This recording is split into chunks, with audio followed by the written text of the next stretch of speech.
Hi, അസ്സലാമലൈക്കും.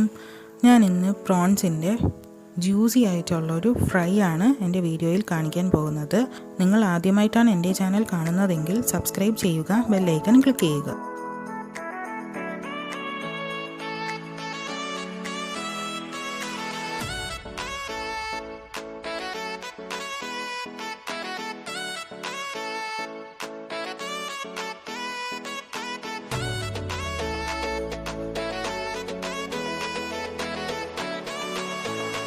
ഈ dish തയ്യാറാക്കുന്നതിന് ഞാനിവിടെ പ്രോൺസ് കഴുകി വൃത്തിയാക്കി എടുത്തു വെച്ചിട്ടുണ്ട്. അതിലേക്ക് 1 ടീസ്പൂൺ ഉപ്പും 1.5 ടീസ്പൂൺ ചില്ലി ഫ്ലേക്സും 3/4 ടീസ്പൂൺ കുരുമുളക് പൊടിയും ചേർത്ത് നന്നായി മിക്സ് ചെയ്ത് കൊടുക്കാം. ഞാനിവിടെ എരിവിന് വേണ്ടിയിട്ട് ചില്ലി ഫ്ലേക്സും കുരുമുളക് പൊടിയും മാത്രമേ ആഡ് ചെയ്തിട്ടുള്ളൂ. അപ്പോൾ നിങ്ങളുടെ എരിവിനനുസരിച്ച് ഇതിൻ്റെ അളവ് കൂട്ടുകയും കുറയ്ക്കുകയൊക്കെ ചെയ്യാം. ഇത് എരിവ് വളരെ കുറഞ്ഞ ഒരു ഡിഷാണ്. ഇനി ഇതിലേക്ക് ഒരു 1.5 ടീസ്പൂൺ മഞ്ഞൾപ്പൊടി കൂടി ആഡ് ചെയ്ത് കൊടുക്കാം. എന്നിട്ട് നന്നായി മിക്സ് ചെയ്ത് അരമണിക്കൂർ ഇത് നമുക്ക് മാറ്റി വയ്ക്കാം.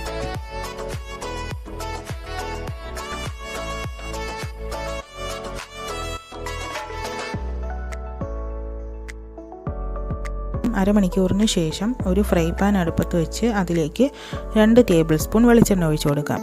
കൂടുതൽ വെളിച്ചെണ്ണ ഒഴിക്കേണ്ട ആവശ്യമില്ല, വെറും 2 ടേബിൾ സ്പൂൺ വെളിച്ചെണ്ണ മാത്രം ഒഴിച്ചു കൊടുത്താൽ മതി. ഇനി ഇത് ഫ്രൈ പാനിലാകെ ഒന്ന് സ്പ്രെഡ് ചെയ്ത് കൊടുക്കുക.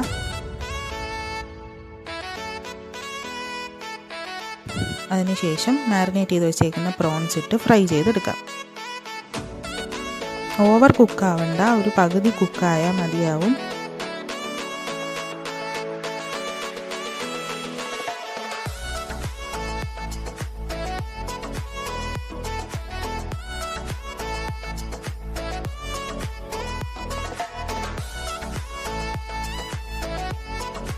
ഇനി ഇത് നമുക്കൊന്ന് അടച്ചു വെച്ച് വേവിക്കാം.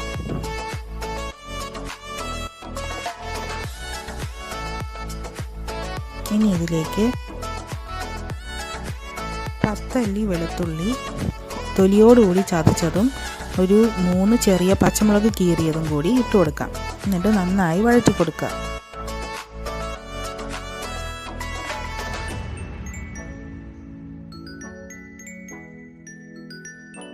പച്ചമുളകിൻ്റെയും വെളുത്തുള്ളിയുടെയൊക്കെ പച്ചമണം മാറുന്നത് വരെ നന്നായിട്ടൊന്ന് വഴറ്റി കൊടുക്കുക.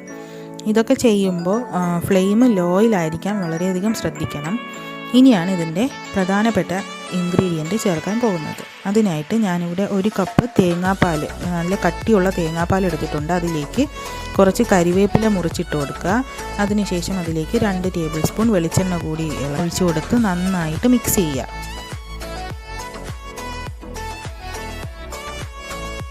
തേങ്ങാപ്പാലും വെളിച്ചെണ്ണയും കൂടി നന്നായിട്ട് മിക്സ് ആവണം. മിക്സ് ആയതിനു ശേഷം ഇത് നമ്മൾ ഹാഫ് കുക്ക് ചെയ്ത് വെച്ചേക്കുന്ന പ്രോൺസിലേക്ക് ഓരോ ടേബിൾ സ്പൂണായിട്ട് ഒഴിച്ചു കൊടുക്കാം. ഞാനിപ്പോൾ എടുത്തേക്കുന്ന പ്രോൺസിൻ്റെ അളവ് വെച്ചാണെങ്കിൽ ഒരു 11-12 ടേബിൾ സ്പൂൺ തേങ്ങാപ്പാൽ ഇതിലേക്ക് ചേർത്ത് കൊടുക്കാം. ഈ പ്രോൺസ് ഇനി ഈ തേങ്ങാപ്പാലിൽ കിടന്നിട്ട് വേണം ബാക്കി കൂടി വെന്ത് നല്ല ഫ്രൈ ആയി കിട്ടാൻ. തേങ്ങാപ്പാൽ ഒഴിച്ചു കൊടുത്തതിന് ശേഷം ഇത് തിളയ്ക്കുന്നത് വരെ, നന്നായി വെട്ടി തിളയ്ക്കുന്നത് വരെ ഫ്ലെയിം ഹൈ ആക്കി വെച്ച് കൊടുക്കുക. അതിനുശേഷം മീഡിയം ലോ ആക്കി വെക്കുക.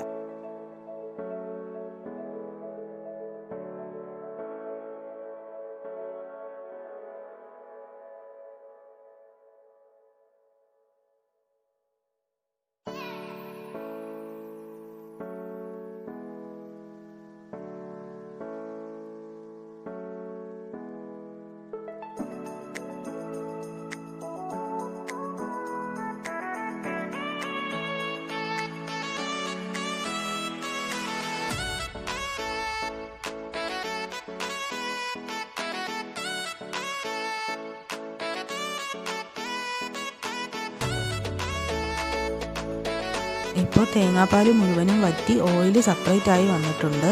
തേങ്ങാപ്പാൽ ചേർക്കുന്നത് കൊണ്ടാണ് ഞാൻ ആദ്യം 2 ടേബിൾ സ്പൂൺ വെളിച്ചെണ്ണ ചേർത്താൽ മതി എന്ന് പറഞ്ഞത്. പ്രോൺസ് നന്നായി ഫ്രൈ ആയി വന്നിട്ടുണ്ട്. പ്രോൺസ് ഇത്രയും ഫ്രൈ ആയെങ്കിൽ പോലും നല്ല ജ്യൂസി ആയിരിക്കും. ഇനി നമുക്കിത് സെർവ് ചെയ്യാം. ഇന്നത്തെ ഈ റെസിപ്പി എല്ലാവർക്കും ഇഷ്ടമായി എന്ന് വിശ്വസിക്കുന്നു. ഇഷ്ടമായിട്ടുണ്ടെങ്കിൽ ഫ്രണ്ട്സിനും ഫാമിലിക്കും ഒക്കെ ഷെയർ ചെയ്ത് കൊടുക്കുക, ലൈക്ക് ചെയ്യുക, കമൻറ്റ് ചെയ്യുക, ചാനൽ സബ്സ്ക്രൈബ് ചെയ്യുക. എല്ലാവരും ട്രൈ ചെയ്ത് നോക്കി അഭിപ്രായം പറയുക. Thank you for watching.